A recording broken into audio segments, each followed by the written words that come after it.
দেশের বৈদেশিক মুদ্রা বাজারে দেখা দিয়েছে নতুন প্রবণতা। বাড়ছে টাকার মান, রিজার্ভও বাড়ছে। তবুও বাজার থেকে ডলার কিনছে বাংলাদেশ ব্যাংক। কেন এমন সিদ্ধান্ত?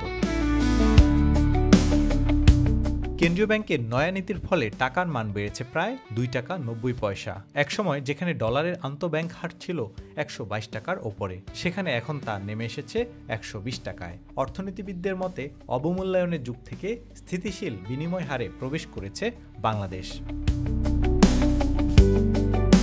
এমন প্রেক্ষাপটে ডলারের দর পড়ে যাওয়ায় চলতি অর্থবছরের 3 মাসে বাংলাদেশ ব্যাংক 14টি নিলামের মাধ্যমে বাণিজ্যিক ব্যাংক থেকে 2 বিলিয়নেরও বেশি ডলার কিনেছে। প্রতি ডলার 121 টাকা 50 পয়সা দরে, অর্থাৎ বাজার দরের চেয়েও বেশি দামে। ফলে রিজার্ভেও দেখা দিয়েছে উল্লম্পন।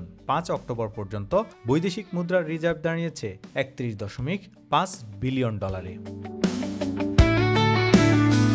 অন্যদিকে রেমিটেন্স ও রপ্তানি প্রবাহ বাজারে স্বস্তি এনেছে। 2024-25 অর্থ বছরে দেশে এসেছে 30.3 বিলিয়ন ডলার রেমিটেন্স, আগের বছরের তুলনায় প্রায় 27% বেশি। ইউরোপীয় বাজারে পোশাক ও চামড়াজাত পণ্যের অর্ডার বাড়ায় রপ্তানি আয়ও বেড়েছে।